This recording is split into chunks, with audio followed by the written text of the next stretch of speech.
Hello दोस्तों, आप सभी का स्वागत है आपके अपने यूट्यूब चैनल शिव एकेडमी में। तो दोस्तों, लास्ट क्लास में हम लोगों ने एक नया चैप्टर स्टार्ट किया था, some basic concept of chemistry.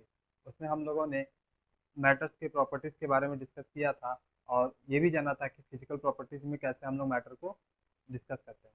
फिर उसके बाद हम लोगों ने सेवन फंडामेंटल प्रॉपर्टीज़ के बारे में भी डिस्कस किया था कि हम लोग देखे थे कि कौन कौन से सेवन फंडामेंटल प्रॉपर्टीज़ होते हैं। फिर उसके बाद हम लोग ने डिराइव्ड यूनिट्स के भी बारे में डिस्कस किया था। तो दोस्तों, आज हम लोग एक नया टॉपिक लेकर के आए हैं उसी चैप्टर से, जो आगे का उसका है। उसमें हम लोगों को नंबर ऑफ मोल्स को कैलकुलेट करना है। फिर उसके बाद एटॉमिक वेट क्या होते हैं, मॉलिक्यूलर वेट क्या होते हैं, उनको हम लोग देखेंगे। नंबर ऑफ मोल्स के थ्रू हम लोग कैसे अलग अलग फार्मूला का यूज करके किसी भी कंपाउंड का या एटम का एलिमेंट का हम लोग क्या कर सकते हैं, नंबर ऑफ मोल कैलकुलेट कर सकते हैं। तो दोस्तों, आज हम लोग का टॉपिक बहुत ही इंपॉर्टेंट है for all those students who are preparing for NEET and JEE. अगर जो भी बच्चे नीट और जेई का क्वेश्चन लगा रहे हैं या उनकी उसकी तैयारी कर रहे हैं, तो उसके लिए आज का चैप्टर बहुत ही इंपॉर्टेंट है। इसमें हम लोग नंबर ऑफ मोल्स को कैलकुलेट करने के अलग अलग तरीके सीखेंगे। फिर उसके बाद जानेंगे कि एटॉमिक वेट क्या होते हैं, मॉलिक्यूलर वेट क्या होते हैं। उसके पहले हम लोग लास्ट क्लास में जो सेवन फंडामेंटल प्रॉपर्टीज डिस्कस किए थे, उसमें एक टॉपिक था टेम्परेचर। और उस टेम्परेचर को हम लोग डिग्री सेंटीग्रेड, फ़ारेनहाइट और केल्विन में कैसे कन्वर्ट करते हैं, उसको भी हम लोग डिस्कस करेंगे। तो दोस्तों, चलिए हम लोग अपने लेक्चर्स को स्टार्ट करते हैं। उसके पहले आप लोगों को बोलना चाहूँगा कि आप लोग को अगर ये वीडियो अच्छा लगे तो लाइक शेयर जरूर कीजिएगा और चैनल को सब्सक्राइब जरूर कीजिएगा, बेल आइकन को प्रेस कीजिएगा ताकि अगले वीडियो की नोटिफिकेशन आप तक पहुँच सके। चलिए दोस्तों, स्टार्ट करते हैं आज का नया लेक्चर। आज हम लोग पहले देखेंगे कि कैसे हम टेम्परेचर को केल्विन में, डिग्री सेंटीग्रेड में और फ़ारेनहाइट में कन्वर्ट करते हैं। तो दोस्तों, स्टार्ट करते हैं। टेम्परेचर के बारे में पहले डिस्कस करेंगे। दोस्तों, जैसा कि हम लोग सभी पता है कि हम लोग किसी भी मास को जब हम लोग मेजर करते हैं, तो हम लोग वेइंग मशीन का यूज़ करते हैं ताकि हम लोग अपने वेट को क्या कर सकते हैं, वजन करते हैं। वो क्या होता है, एक मेजरमेंट होता है, उससे हम किसी भी चीज़ का क्या करते हैं, मेजरमेंट करते हैं। तो अलग अलग इंस्ट्रूमेंट बने होते हैं अलग अलग चीज़ को मेजर करने के लिए। जैसे वेइंग मशीन बना हुआ है किसी भी मैटर के वेट को देखने के लिए। फिर उसके बाद स्केल बना होता है जिससे हम लेंथ को मेजर करते हैं। ठीक उसी तरह टेम्परेचर भी वही चीज़ होता है। टेम्परेचर क्या होता है, टेम्परेचर एक स्केल है जिसके द्वारा हम किसी भी मैटर का हीट या उसका टेम्परेचर क्या करते हैं, मेजर करते हैं। हीट क्या होता है, हीट एक एनर्जी होता है। जैसे हमारी बॉडी की अगर हम बात करें, तो हमारी बॉडी का भी एक खुद का एक टेम्परेचर होता है। अगर कोई मैटर है या इन्वायरमेंट की हम बात करें, तो इन्वायरमेंट में भी हम लोग क्या होता है, टेम्परेचर को मेजर करते हैं। तो वो सब मेजरमेंट किसके थ्रू होता है, इसी स्केल्स के द्वारा होता है, टेम्परेचर स्केल्स के द्वारा। तो टेम्परेचर कुछ नहीं होता है, सिंपल सा एक स्केल होता है। जैसे बाकी इंस्ट्रूमेंट के द्वारा हम किसी अन्य चीज़ों को मेजर करते हैं, ठीक उसी तरह टेम्परेचर स्केल्स के द्वारा हम लोग हीट को मेजर करते हैं। किसको मेजर करते हैं, हीट को। जैसे अगर हमारी बॉडी का टेम्परेचर 37 डिग्री सेंटीग्रेड गेट होता है, तो हम लोग क्या करते हैं, हमेशा थर्मामीटर का यूज़ करते हैं, जिसकी वजह से हमें बॉडी का टेम्परेचर पता चल जाता है। लेकिन दोस्तों, आप लोगों ने गौर किया होगा कि जब हम लोग थर्मामीटर से किसी भी इंडिविजुअल लिविंग ऑर्गेनिजम्स का जब हम लोग टेम्परेचर मेजर करते हैं या उसका हीट मेजर करते हैं, उसकी बॉडी का हीट मेजर करते हैं, तो हम इसको फ़ारेनहाइट में बताता है। ठीक है दोस्तों। लेकिन कुछ चीज़ों का हम लोग अगर मेजरमेंट करते हैं, जैसे इन्वायरमेंट का अगर हम लोग मेजरमेंट करते हैं, तो वहाँ पे हम लोगों को डिग्री सेंटीग्रेड में पता चलता है। और हम लोगों ने लास्ट क्लास में देखा था कि जो टेम्परेचर होता है, उस टेम्परेचर का एसआई यूनिट क्या होता है, टेम्परेचर का एसआई यूनिट केल्विन होता है। क्या होता है दोस्तों, केल्विन, जिसको हम लोगों ने किससे डिनोट किया था, के से। अब यहाँ पर एसआई यूनिट केल्विन है, लेकिन हम लोग जब एनवायरनमेंट की बात करते हैं, तो हम लोग डिग्री सेंटीग्रेड में देखते हैं। और किसी लिविंग ऑर्गेनिजम्स की बॉडी का जब टेम्परेचर मेजर करते हैं, तो वो किस में होता है, फ़ारेनहाइट में होता है।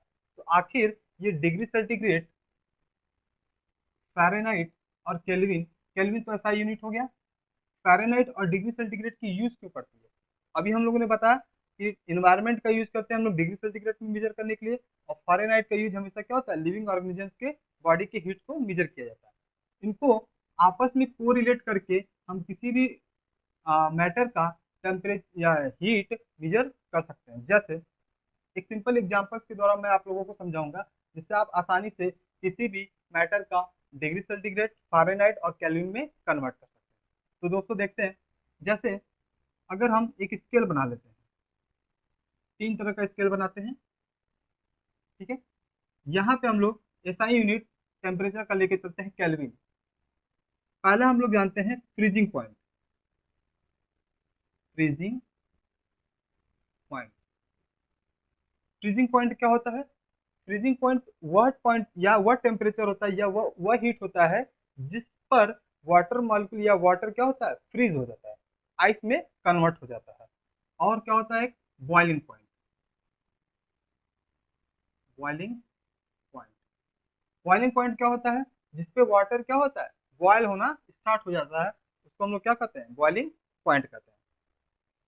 ठीक, अगर आप लोगों ने नॉर्मली जाना होगा क्लास 10th में, या फिर इसके बेसिक नॉलेज भी है कि 0 डिग्री सेंटीग्रेड पे वाटर मॉलिक्यूल क्या होता है, आइस में कन्वर्ट हो जाता है, और 100 डिग्री सेंटीग्रेड पे क्या हो जाता है, 100 डिग्री सेल्सियस पे बॉयल करने लगता है। ठीक है, तो अगर हम इसको फ़ारेनहाइट में कन्वर्ट करना चाहें तो कैसे होगा? फ्रीजिंग पॉइंट और बॉइलिंग पॉइंट हम फ़ारेनहाइट में कैसे निकालेंगे, केल्विन में भी कैसे निकालेंगे? तो उसका एक रिलेशन होता है सिंपल सा। अगर हम फ़ारेनहाइट की बात करें तो 9/5 into degree centigrade plus 32 plus 32, इतने एक ही रिलेशन है जिससे हम किसी भी डिग्री सेंटीग्रेड में दिए हुए टेम्परेचर को किसमें कन्वर्ट कर सकते हैं, फ़ारेनहाइट में कन्वर्ट कर सकते हैं। केल्विन में क्या होता है? केल्विन का रिलेशन सिंपल सा होता है, केल्विन इज इक्वल टू हो जाएगा degree centigrade plus 273 degree Celsius, sorry 273। अगर हम किसी भी मैटर का टेम्परेचर डिग्री सेंटीग्रेड में दिया हुआ है तो उसको हम केल्विन में कन्वर्ट करना चाहते हैं, सिंपली क्या करना है, उस टेम्परेचर में 273 को क्या करना है, ऐड कर देना है। तो दोस्तों अगर यहाँ पे हम देखा जाए तो 0 डिग्री सेंटीग्रेड पे वाटर क्या होता है, फ्रीज हो जाता है और आइस में कन्वर्ट हो जाता है। तो उसको हम केल्विन में कन्वर्ट करना चाहें तो प्लस सिंपल से क्या करना है, यहाँ पे 273 क्या करना है, ऐड कर देंगे, इक्वल टू कितना हो जाएगा, 273। This is the kelvin temperature. ये कितने में है, केल्विन में है। मतलब the freezing point of water is 273 kelvin. इसी तरह बॉइलिंग पॉइंट अगर हम केल्विन में कन्वर्ट करना चाहेंगे तो 273 प्लस 100 डिग्री सेंटीग्रेड पे क्या होता है, बॉयल हो जाता है, यहाँ पे हम लोग क्या लिखेंगे, 100 इज इक्वल टू कितना हो जाएगा, 373। ठीक उसी तरह अगर हम फ़ारेनहाइट में कन्वर्ट करना चाहें तो फ़ारेनहाइट में कन्वर्ट करने के लिए 0 डिग्री सेंटीग्रेड पे वाटर क्या होता है, फ्रीज होता है। तो 9/5 प्लस 0 प्लस 32, अगर हम इनको कैलकुलेट करें, अगर किसी भी नंबर में हम 0 से मल्टीप्लाई करते हैं तो 0 हो जाता है, तो ऑब्वियसली क्या हो जाएगा, 0 हो जाएगा, बचेगा कितना, 32। तो फ़ारेनहाइट में इसका वैल्यू कितना हो जाएगा, 32, सॉरी मल्टीप्लीकेशन होगा यहाँ पे। ठीक है दोस्तों, तो ये कितना हो जाएगा, 32 हो जाएगा। तो इसीलिए यहाँ पर फ़ारेनहाइट की वैल्यू कितनी हो जाएगी, 32। ठीक उसी प्रकार 100 डिग्री सेंटीग्रेड पे करते हैं तो 9/5 इंटू 100 प्लस 32। अब इसको सॉल्व करेंगे, 5 टू जा 10, 9 इंटू 20 प्लस 32 हो जाएगा 180 प्लस 32 इक्वल टू हो जाएगा 2831, प्लस ये होगा, ये तो प्लस है, 2 हो जाएगा 831, 111 प्लस 1 2, 212। तो यहाँ पे वैल्यू कितना हो जाएगा, 212। तो अब हम किसी भी मैटर का जो टेम्परेचर होता है उसको डिग्री सेंटीग्रेड में, केल्विन में और फ़ारेनहाइट में बहुत ही आसानी से कन्वर्ट कर सकते हैं। जैसा कि हम लोग देख रहे हैं कि 0 डिग्री सेंटीग्रेड पे वाटर को हमने किस में कन्वर्ट कर दिया, केल्विन में, तो कितना होगा, 273। मतलब 273 केल्विन पर वाटर क्या हो जाएगा, फ्रीजिंग पॉइंट है उसका, बॉइलिंग पॉइंट कितना हो जाएगा, 373। ठीक उसी तरह फ़ारेनहाइट में कन्वर्ट कर दिए। आप लोगों ने भी ध्यान दिया होगा कि जब डॉक्टर्स हमारे घरों में आते हैं और वो थर्मोमीटर से किसी भी इंडिविजुअल्स का जब बॉडी मेजर करते हैं या उसका फीवर चेक करते हैं तो हमेशा फ़ारेनहाइट में वैल्यू बताते हैं।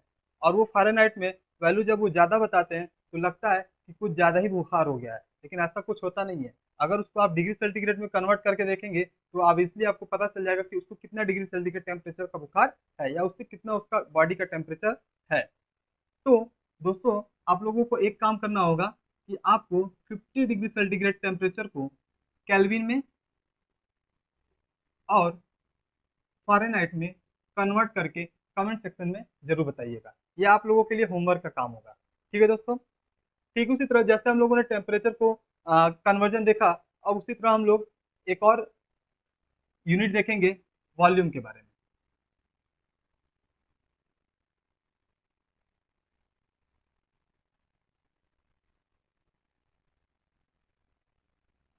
दोस्तों, बहुत ही सिंपल सा तरीका था। आप लोगों को पता होगा कि वॉल्यूम क्या होता है। वॉल्यूम वॉल्यूम के अकॉर्डिंग हम लोग किसी भी ऑब्जेक्ट का या फिर किसी भी मैटर का वॉल्यूम जब डिसाइड करते हैं या उसको मेजर करते हैं, तो नॉर्मली हम लोग क्या करते हैं, length into width into height, उससे क्या कर देते हैं, मल्टीप्लिकेशन होता है। जैसे अगर हम एक क्यूब बना लेते हैं,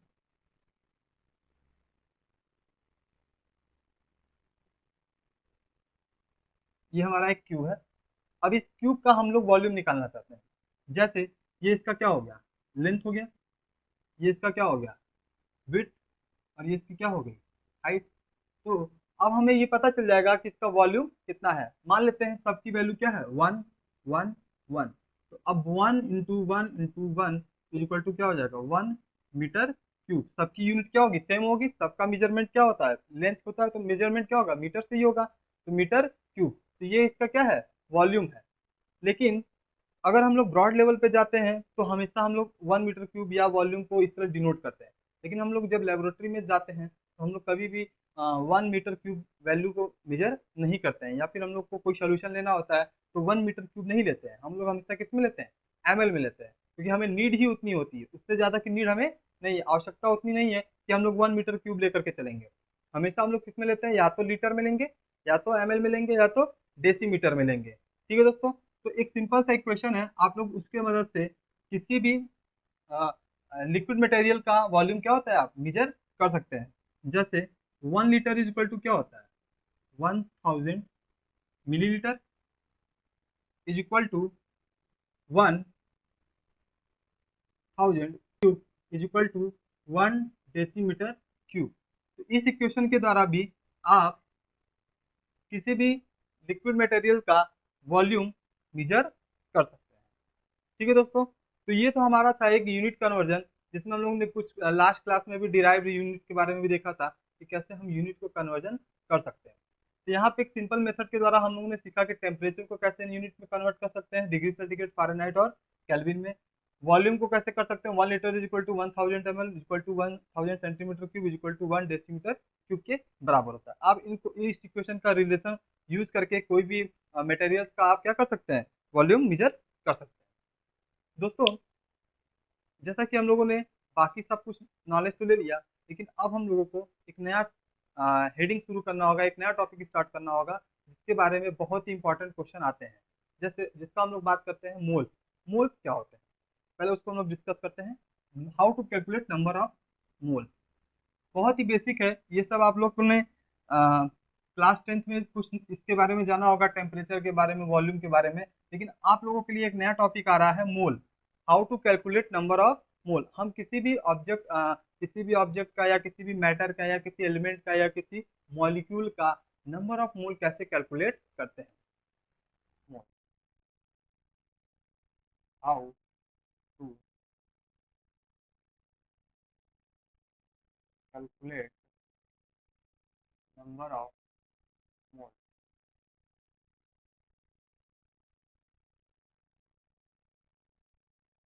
नंबर ऑफ मोल यहाँ पे हम लोग कैलकुलेट करेंगे। ये मोल होते क्या है, एक्चुअली ये हमारे पास एक मार्कर है, और इस मार्कर की संख्या कितनी है, 1 है।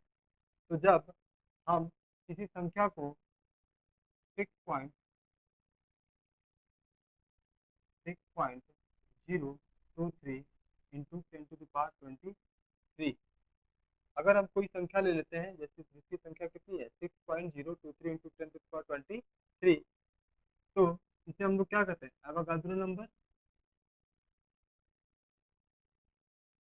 एवोगाद्रो नंबर बोलते हैं। अब ये एवोगाद्रो नंबर जो है, इसको हम लोग किससे डिनोट करते हैं, कैपिटल एन ए। ठीक है। तो अगर कोई वैल्यू या फिर किसी मैटर की हम बात करें या इस मार्कर की अगर हम बात करें, तो इसकी संख्या अगर हम 6.023 इंटू 10 to the power 23 के इक्वल कर देते हैं, तो यही हमारा क्या होता है, 1 मोल के इक्वल होता है। तो यहाँ पर हमें नंबर ऑफ मोल्स निकालने के लिए एक फॉर्मूला निकलता है, number of mole of an atom is equal to हो जाएगा number of atom upon 6.023 into 10 to the power 23। अगर हम किसी भी संख्या में अगर हमें कोई दिया हुआ है, उस संख्या में हम लोग एवोगाद्रो नंबर से डिवाइड कर देते हैं, तो हमें नंबर ऑफ मोल्स मिल जाते हैं। जैसे अगर हम इस मार्कर की बात करें, इस मार्कर की संख्या हम ले लेते हैं 6 इंटू 10 to the power 23। कितनी इसकी वैल्यू ले लें, 6 इंटू 10 to the power 23। अब उसे हम एवोगाद्रो नंबर से क्या कर दें, डिवाइड कर दें। एवोगाद्रो नंबर को हम लोग अप्रॉक्सीमेट, ये अप्रॉक्सीमेट का सिंबल है, 6 इंटू 10 to the power 23 मान के चलते हैं। तो यहाँ पर हम डिवाइड करेंगे 6 इंटू 10 to the power 23, ये कट जाएगा, इक्वल कितना आएगा, 1। इसका मतलब हुआ इस मार्कर का नंबर ऑफ मोल कितना हुआ, 1। मोल इक्वल टू क्या हो जाएगा, 1। तो इसी तरह हम किसी भी एटम का नंबर ऑफ मोल कैलकुलेट कर सकते हैं। जैसे अगर हम कुछ एग्जांपल लेकर के चलें, आप लोगों को ये फार्मूला लिखना पड़ेगा, number of mole of an atom is equal to number of atom divided by 6.023 into 10 to the power 23। ठीक है दोस्तों, तो यहाँ से हम number of mole of an atom calculate कर सकते हैं। तो कुछ क्वेश्चन सॉल्व करते हैं इसी पे बेस्ड। जैसे अगर हमारे पास एक क्वेश्चन है कि an atom have an atom have number is 23 23, then calculate number of mole of this atom. एक एटम है, उसकी संख्या कितनी दी गई है, 23, और वो आपसे बोल रहा है then calculate number of mole of this atom. तो हमने एक फॉर्मूला क्या लिखा था, number of mole is equal to number of atom upon 6 into 10 to the power 23। Number of atom कितना है, 23, अपॉन वैल्यू हमारी कितनी है, 6 into 10 to the power 23। Then इसको हम लोग जब डिवाइड करेंगे, तो ये अप्रॉक्सीमेट 3 टाइम्स में जाएगा, 3 पॉइंट समथिंग होगा इंटू 10 to the power 23। आप इसको कैलकुलेट कर लीजिएगा, तो 3 पॉइंट समथिंग कुछ आएगा वैल्यू। तो यहाँ से हम किसी भी कंपोनेंट का नंबर ऑफ मोल क्या कर सकते हैं, कैलकुलेट कर सकते हैं। ठीक है दोस्तों, इसके कुछ और फार्मूला होते हैं जो बेसिक है, वो हम आपको पहले बता दे रहे हैं, फिर उसके बाद इसके टिपिकल क्वेश्चंस के बारे में भी डिस्कस करेंगे। जैसे अगर हमारे पास कोई नंबर न दे करके हमें कोई चीज़ ग्राम में दिया, ग्राम पे जाने से पहले मैं आप लोगों को बता दूं कि एटॉमिक वेट और मॉलिक्यूलर वेट में क्या डिफरेंस है। एटॉमिक वेट क्या होता है, एटॉमिक वेट, एटॉमिक वेट किससे कहते हैं, जैसे अभी हम लोगों ने देखा कि अगर कोई वैल्यू है उसको नंबर ऑफ मोल से डिनोट करना होगा तो उसकी वैल्यू कितनी होनी चाहिए, 6.023 इंटू 10⁻23। ठीक उसी तरह एटॉमिक वेट भी वही होता है, जो वैल्यू था 6.023 इंटू 10⁻23, उसी का टोटल वेट, जितना वेट होगा उसी को हम लोग क्या बोलते हैं, atomic weight. It is the, तो यहाँ पे हम डेफिनेशन लिख सकते हैं, it is the weight of, it is the weight of 6.023 into 10 to the power 23 is called atomic weight.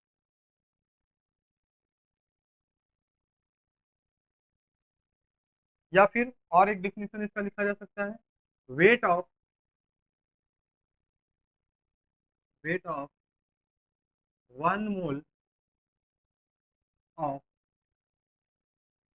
Any substance, weight of 1 mole of any substance is equal to atomic weight। ठीक है दोस्तों, तो अगर इतने atoms के wait को हम लोग मेजर कर लेते हैं तो उसी को हम लोग क्या बोलते हैं, एटॉमिक वेट। या फिर weight of 1 mole of any substance is equal to the atomic weight. जैसे अगर हम बात करें सोडियम एटम की, सोडियम नहीं, कार्बन सिंपल ले लेते हैं, कार्बन, कार्बन का एटॉमिक वेट कितना होता है, 12, 12 होता है।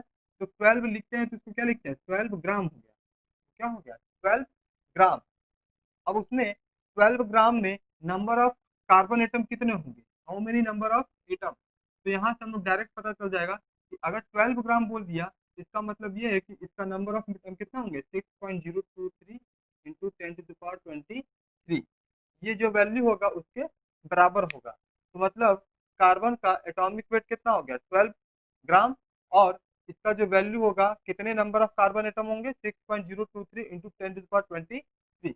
अगर इतने वैल्यू होगा तो इतने ग्राम होंगे, और वो किसकी बात कर रहे हैं हम लोग, कार्बन की। इसी तरह हमारे पीरियोडिक टेबल्स में आप लोग देखेंगे तो हर एक एलिमेंट का एटॉमिक वेट लिखा हुआ है। एटॉमिक वेट लिखने का मतलब कि उसके उतने नंबर ऑफ पार्टिकल्स का वो क्या है, वेट है, और वो किसमें है, ग्राम में है। तो यहाँ से आप लोगों को पता तो चल ही गया। अब हम किसी भी सिंगल एटम का एटॉमिक वेट और ये उसका एटॉमिक वेट कैलकुलेट कर सकते हैं। ये तो इतने एटम्स का 12 ग्राम हुआ, तो हम एक कार्बन का एटम का भी वेट निकाल सकते हैं। उसके लिए एक फार्मूला है,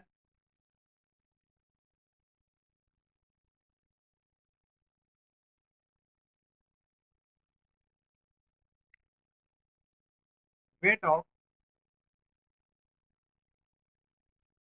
single atom, weight of single atom is equal to क्या हो जाएगा, एटॉमिक वेट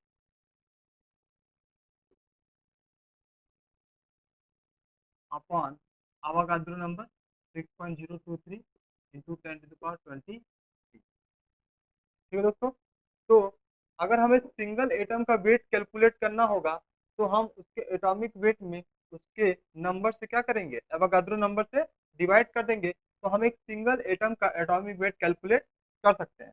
जैसे अगर हम बात करें single carbon atom, single carbon atom, single carbon atom का हम atomic weight calculate, sorry, atom का वेट कैलकुलेट करेंगे तो हमको एटॉमिक वेट कार्बन का पता है 12/6 इंटू 10⁻23। इसको डिवाइड कर दीजिए तो 6 2 12 इंटू 10⁻23 ग्राम। सिंगल कार्बन एटम बहुत छोटा होगा, उसी से हम लोग को पता चल रहा है कि एक सिंगल कार्बन एटम का वेट कितना होगा, 2 इंटू 10⁻23 ग्राम के बराबर होगा।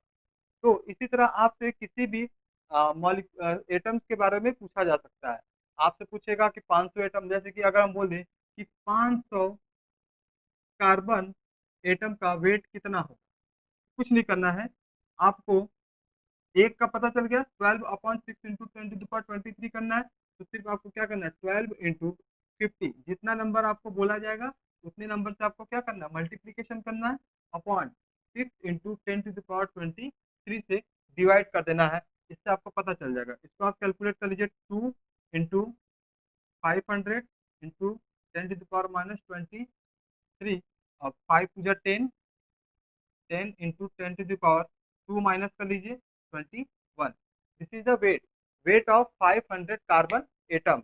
तो आप किसी भी नंबर, अगर आपको कोई भी कार्बन एटम देगा तो आप उस कार्बन एटम का मान लीजिए उसका संख्या आपको दे दिया गया 500, 600, 1000, 10,000, चाहे जितना भी दे दिया जाए, आप सिर्फ मल्टीप्लाई कीजिएगा उसके एटॉमिक वेट से, अपॉन उसको अवागाद्रो नंबर से क्या कर दीजिएगा, डिवाइड कर दीजिएगा। आप किसी भी एटम का या एलिमेंट का एटॉमिक वेट कैलकुलेट या सिंगल एटम का भी वेट कैलकुलेट कर सकते हैं। अब दोस्तों ये तो बात था एटम्स के बारे में। अगर आपको मॉलिक्यूल दे दिया जाए तब कैसे आप कैलकुलेट करेंगे? कुछ नहीं करना है। जैसे हम लोगों ने एटम के बारे में डिस्कस किया कि अगर हम एटॉमिक वेट क्या था, एटॉमिक वेट हम लोग अब उसके अवागाद्रो नंबर के वेट के बराबर बताया था। ठीक उसी तरह होता है molecular weight. Molecular weight, molecular wait क्या होता है? जहां पे हम लोगों ने एटॉमिक वेट लिखा था वहीं पे सिर्फ हमको क्या कर देना है, मॉलिक्यूलर वेट कर देना है। उससे हमें पता चल जाएगा मॉलिक्यूलर वेट। अगर आपको 6.023 इंटू 10⁻23 मॉलिक्यूल्स मॉलिक्यूल्स की बात कर रहा है और इनका वेट कैलकुलेट कर लेंगे तो उसी को हम लोग क्या बोलते हैं, मॉलिक्यूलर वेट बोलते हैं। जैसे ठीक, जैसे अगर हम बात करें मेथेन गैस, मेथेन गैस का फॉर्मूला क्या होता है, CH4। अब इस CH4 की संख्या हम लोग को कितना लेना है, 6 × 6.023 इंटू 10⁻23। इतने मेथेन मॉलिक्यूल्स को ले लिया जाए और उनका वजन कर लिया जाए तो वही क्या होता है, उसका मॉलिक्यूलर वेट होता है। वैसे भी आप लोग इनको कैलकुलेट कर सकते हैं इनके मोलर मास के द्वारा। ठीक है दोस्तों, तो यहाँ से आपसे पूछा जाए कि सिंगल मेथेन गैस का वेट कितना है, आपसे तो पूछना है ये कि सिंगल मेथेन गैस का वेट कितना है। तो आपको कुछ नहीं करना है, फार्मूला में हम लोग जैसे यहाँ पर एटम लिखे थे वहीं पे अब आपको क्या लिखना है, मॉलिक्यूलर वेट। जैसे weight of single molecule, weight of single molecule is equal to molecular wait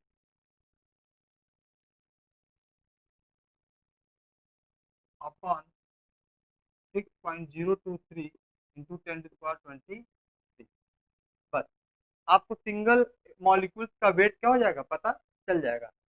अब हम क्वेश्चन करके देख लेते हैं। जैसे अगर हमने देखा हुआ है यहाँ पे मेथेन लिखा हुआ है तो हम आपसे पूछे कि एक सिंगल मेथेन का वेट कितना होगा, तो आपको सिर्फ क्या करना है, molecular weight.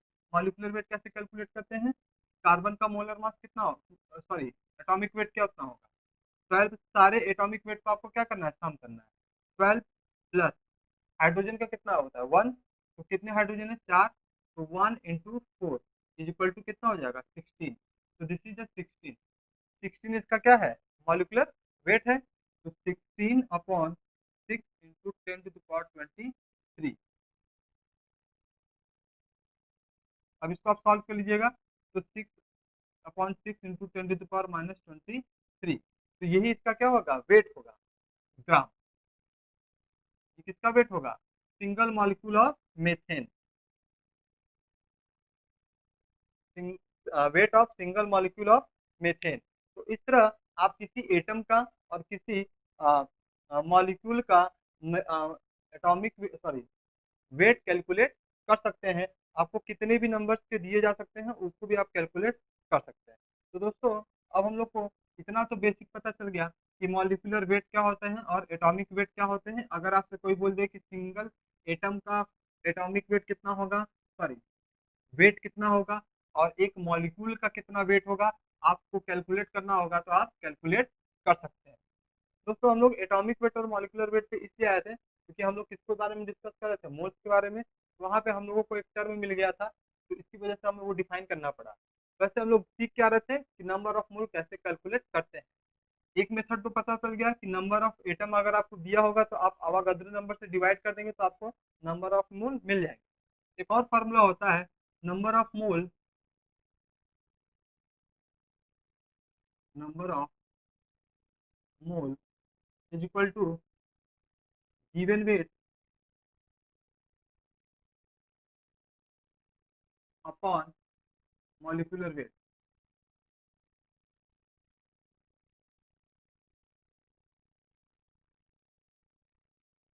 Molecular weight, number of mole is equal to given weight upon molecular weight. अगर नंबर ऑफ मोल आप किसी मॉलिक्यूल का कैलकुलेट कर रहे हैं, किसका कैलकुलेट कर रहे हैं, मॉलिक्यूल का, तो यहाँ पे हम लोग हमेशा क्या रखेंगे, मॉलिक्यूलर वेट रखेंगे। अगर किसी एटम का कैलकुलेट करना होगा, किसी एटम का कैलकुलेट करना होगा, तो यहाँ पे हमें एटॉमिक वेट रख देंगे। तो एक और फार्मूला लिख सकते हैं, number of mole of an atom is equal to क्या हो जाएगा, given weight upon atomic weight, atomic weight. ठीक है, तो यहाँ पे हम क्या लिखेंगे, number of moles of molecule. ठीक है दोस्तों, गिवन वेट हमेशा ग्राम में होना चाहिए, ध्यान दीजिएगा। गिवन वेट हमेशा जब भी आप क्वेश्चन में आप देखेंगे ग्राम में दिया होगा, अगर आपको वो किलोग्राम में दिया हो या मिलीग्राम में दिया होगा तो आपको उसको किस में कन्वर्ट करना होगा, ग्राम में हमेशा कन्वर्ट करके तभी आप नंबर ऑफ मोल या number of mole of an atom, number of mole of molecules calculate करेंगे। तो यहाँ पर हमें दो फार्मूले पता चल गए, एक एटम्स के लिए और एक मॉलिक्यूल्स के लिए। आप इन दोनों फार्मूलों को नोट कर लीजिए और इसके बाद हम लोग इसके क्वेश्चन पे आएंगे। तो दोस्तों अब हम लोग कुछ क्वेश्चन सॉल्व करेंगे। सिंपल क्वेश्चन है, calculate the number of moles of atom in the following. आपको कुछ क्वेश्चन दिए हुए हैं, जैसे फर्स्ट क्वेश्चन में लिखा हुआ है 23 ग्राम ऑफ सोडियम। आपको सोडियम का वेट दिया गया है 23 ग्राम, तो इसका मतलब ये क्या है, गिवन वेट है, गिवन वेट। और हमें हमेशा गिवन वेट को किसमें कैलकुलेट रहना चाहिए, ग्राम में रखना होगा, जो कि ऑब्वियसली क्वेश्चन में दिया हुआ है ग्राम में। तो एन इज इक्वल टू क्या हो जाएगा, N is equal to given weight को हमेशा स्मॉल डब्ल्यू से डिनोट करते हैं अपॉन मॉलिक्यूलर वेट को, या एटम है तो यहाँ पे हम किसकी बात करेंगे, एटम वेट, एटॉमिक वेट। तो एन इज इक्वल टू कितना दिया हुआ है, डब्ल्यू की वैल्यू 23 ग्राम अपॉन, और सोडियम का एटॉमिक वेट कितना होता है 23, तो एन इज इक्वल टू क्या हो गया 1। तो नंबर ऑफ मोल कितना हो गया सोडियम एटम का, 23 ग्राम ऑफ सोडियम एटम का नंबर ऑफ मोल कितने हो गए 1। ठीक उसी प्रकार नेक्स्ट क्वेश्चन देखिए, 4.8 gram of oxygen. Next question है, ये फर्स्ट था, यहाँ second. 4.8 gram of oxygen, 4.8 gram of oxygen. Oxygen का एटॉमिक वेट कितना होता है 16, यहाँ लिख देंगे हम लोग 16। एन इज इक्वल टू, यहाँ पे 4.8 है तो 48 अपॉन 16 इंटू 10, पॉइंट पॉइंट आएंगे तो नीचे क्या हो जाएगा 10 हो जाएगा। तो 16 48 कितने पॉइंट में जाएगा, कितने टाइम्स जाएगा 3 अपॉन 10 इज इक्वल टू क्या हो जाएगा 0.3 मोल, 0.3 मोल आएगा। ठीक उसी प्रकार नेक्स्ट क्वेश्चन देखिए, दिया हुआ है 6.4 kg of sulphur, 6.4 kg of sulphur. यहाँ पे वेट हमें किसमें दिया हुआ है केजी में, तो इसको हमें किसमें कन्वर्ट करना होगा, ग्राम में। तो एन इज इक्वल टू क्या हो जाएगा 6.4 इंटू 10⁻³ ग्राम, क्योंकि 1 kg में कितना होता है 1000 ग्राम, तो उसको ग्राम में कन्वर्ट करने के लिए क्या करना होगा 1000 से मल्टीप्लाई करना पड़ेगा अपॉन सल्फर का एटॉमिक वेट कितना हो जाएगा 32, 32। एन इज इक्वल टू, यहाँ से पॉइंट हटाएंगे तो कितना आ जाएगा नीचे 10, 32 कितने बार में जाएगा 64, 2 times, 2 into 10⁻³ upon 10। N is equal to, ये 10 एक वैल्यू कट जाएगा तो 2 इंटू 10⁻² मोल्स। तो ये नंबर ऑफ मोल्स किसके हो गया, question third, third, first second third हो गया।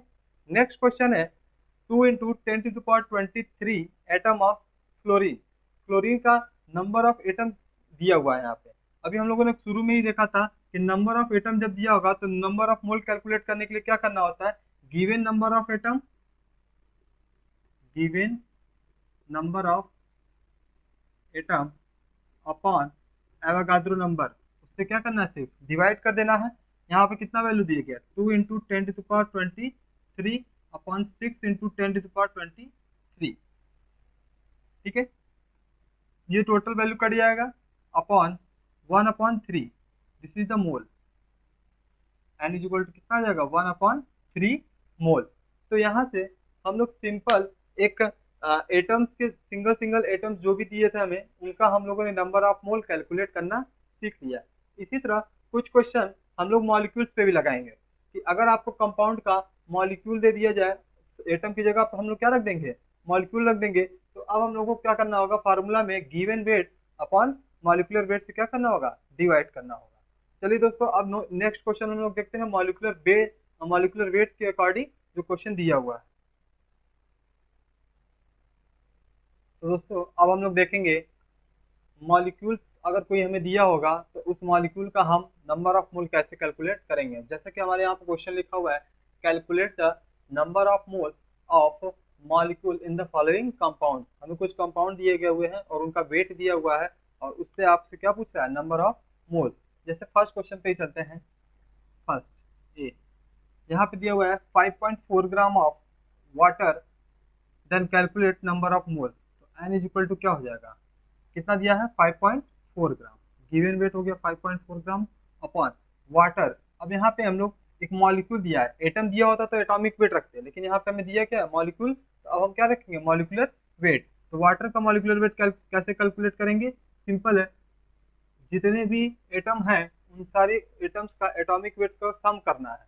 जैसे हाइड्रोजन, हाइड्रोजन कितना है, 2, तो 2 इंटू हाइड्रोजन का एटॉमिक वेट कितना होता है, 1, प्लस ऑक्सीजन सिंगल है, सिंगल ऑक्सीजन का एटॉमिक वेट कितना हो गया, 16, तो इसको कैलकुलेट कर लेंगे तो आ जाएगा 18। ठीक है, तो atomic molecular weight of water 18, यहाँ पे 18 से क्या करना है, डिवाइड करना है। एन इज इक्वल टू कितना हो जाएगा, 54 अपॉन 18 इंटू 10, तो 18 3 जा 54 इज इक्वल टू क्या जाएगा, 0.3। ये 10 क्या हो जाएगा, डिवाइड कर लेगा 3 से, कितना आ जाएगा, 0.3 मोल। क्या मिला हमें, 5.4 ग्राम अगर हम वाटर लेंगे तो उसका कितना मोल बनेगा, 0.3 मोल बनेगा। ठीक उसी तरह क्वेश्चन नेक्स्ट देखिए, बी। बी में क्या दिया हुआ है, N is equal to 19.6 gram of H2SO4। H2SO4 मतलब सल्फ्यूरिक एसिड। तो इसका हमें वेट दिया है 19.6 ग्राम अपॉन H2SO4 का हम निकालेंगे मॉलिक्यूलर वेट। तो H2SO4 लिख लेते हैं पहले यहाँ पे। हाइड्रोजन कितना है, 2, तो 2 इंटू 1 प्लस सल्फर कितना हो गया, 32, प्लस ऑक्सीजन कितना है, 4 इंटू ऑक्सीजन, एक ऑक्सीजन का एटॉमिक वेट कितना होता है, 16, तो 16 इंटू 4 हो जाएगा। इसको आप ऐड कर लीजिए, तो 2 इंटू 2 से मल्टीप्लाई करेंगे 1 में कितना होगा, 2 प्लस 32 प्लस 16 4 जा 64। ठीक है दोस्तों, तो अब कितना आया, 64, इनको आप ऐड कर लीजिए, 34 प्लस 64, 34 प्लस 64, 98, कितना आ गया, 98। तो यहाँ पे हम लोग सिर्फ क्या करेंगे, 98 से डिवाइड कर देंगे, इज इक्वल टू 19 6 हो जाएगा अपॉन 98 इंटू 10। ये कितने बार में चला जाएगा, 2 बार में, तो 2/10 इज इक्वल टू क्या हो जाएगा, 0.2 मोल। तो यहाँ से हमें H2SO4 का अगर 19.6 ग्राम दिया हुआ है तो हम कितना मोल पा गए, 0.2 मोल। ठीक उसी तरह नेक्स्ट क्वेश्चन देखिए, 12.6 gram of 12.6 kg of nitric acid HNO3। अब question number C equal to देखेंगे, N is equal to 12.6 kg दिया है, इसको हम ग्राम में कन्वर्ट करेंगे, 12.6 इंटू 10⁻³ ग्राम अपॉन इसका मॉलिक्यूलर वेट। अब नाइट्रिक एसिड का मॉलिक्यूलर वेट कैलकुलेट करेंगे, HNO3 का। हाइड्रोजन का कितना होगा, 1, प्लस नाइट्रोजन का 14, प्लस ऑक्सीजन का कितना होता है, 16, 16 3 जा 48। अब इसको आप कैलकुलेट ऐड कर दीजिए सबको, 15 प्लस 48 63। आप ऐड करेंगे तो कितना आएगा, 63। इसको आप डिवाइड कर दीजिए 63 से, तो 12 6 अपॉन 63 अपॉन इंटू 10 ऑलरेडी है, तो ये कितने टाइम्स चला जाएगा, 2 टाइम्स, 2 अपॉन 2 इंटू 10⁻²। ये कितना आएगा, इसके नंबर ऑफ मोल्स आ जाएंगे। तो हमें 12.6 kg ऑफ नाइट्रिक एसिड दिया था, तो उसका कितना नंबर ऑफ मोल निकल के आया, 2 इंटू 10⁻² मोल। नेक्स्ट है डी, इसमें 4 इंटू 10⁻² ग्राम ऑफ NaOH दिया हुआ है, N is equal to 4 into 10⁻² gram of NaOH। ठीक उसी तरह सोडियम का आप मॉलिक्यूलर वेट निकाल लीजिए, तो ये 40 आता है, आप कैलकुलेट कर लीजिएगा, 40 आएगा।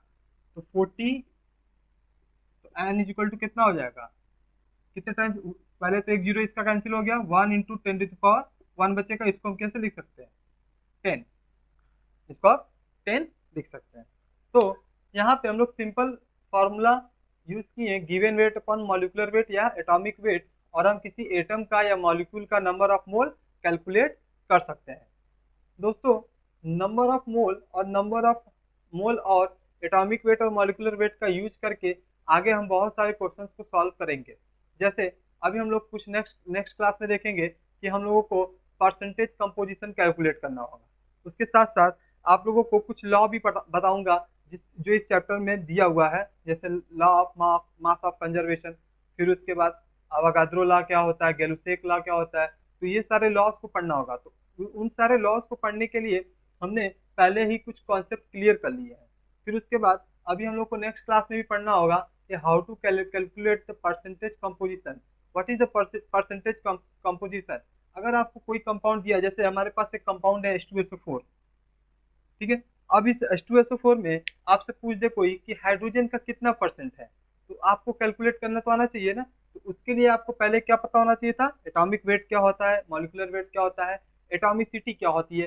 एटॉमिसिटी मैं आपको भी बता देता हूँ, कुछ नहीं होता है, जो भी फार्मूला दिया हुआ है उसमें किसी एटम की जितनी संख्या होती है उसी को हम लोग क्या बोलते हैं, एटॉमिसिटी।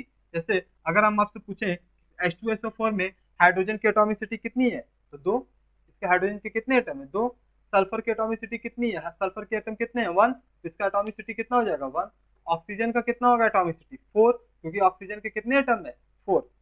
तो दिस इज द एटॉमिसिटी। अब इन्हीं का यूज करके हम लोग कैलकुलेट करेंगे कि कैसे हम किसी गिवन मॉलिक्यूल्स में किसी एटम का परसेंटेज कंपोजिशन कैलकुलेट कर सकते हैं। जैसे कभी कभी देखे होंगे आप लोग, जब आप किसी गांव में गए होंगे या कोई गांव का स्टूडेंट होगा, तो अक्सर देखा होगा कि यूरिया का जो खाद की बोरी होती है, वो यूरिया पे यूरिया का फॉर्मूला लिखा होता है, और उसमें हमेशा नाइट्रोजन का परसेंटेज लिखा रहता है, हाइड्रोजन का कंपाउंड परसेंटेज लिखा रहता है। तो आपको ये कैलकुलेट, अगर आपसे कोई पूछ देगा कि ये क्या है परसेंटेज, क्योंकि आप तो साइंस के स्टूडेंट है, नॉर्मली आपसे कोई भी पूछ सकता है कि यहाँ पे यूरिया का फॉर्मूला लिखा हुआ है, और आपसे पूछ दिया कि हाइड्रोजन का क्या है, ये नाइट्रोजन का परसेंटेज कंपोजिशन, इससे क्या तुम समझते हो, तो आपको तो एक्सप्लेन करने आना चाहिए ना। तो आपको सिर्फ कुछ नहीं बताना ये है कि उस यूरिया के कंपाउंड में नाइट्रोजन का कितना परसेंट है, तो उसको हम लोग कैलकुलेट करना सीखेंगे। तो दोस्तों, आज के लिए बस इतना ही। अगर आज का क्लास आप लोगों को अच्छा लगा और इस क्लास में जो भी क्वेश्चन सॉल्व कराए गए हैं उसके अगर कुछ डाउट है तो आप कमेंट सेक्शन में जरूर बताइएगा। आपको वीडियो कैसा लगा, लाइक शेयर कीजिएगा, चैनल को सब्सक्राइब कीजिएगा और बेल आइकन को जरूर प्रेस कीजिएगा, ताकि अगले वीडियो की नोटिफिकेशन आप तक आसानी से पहुंच सके। Thank you.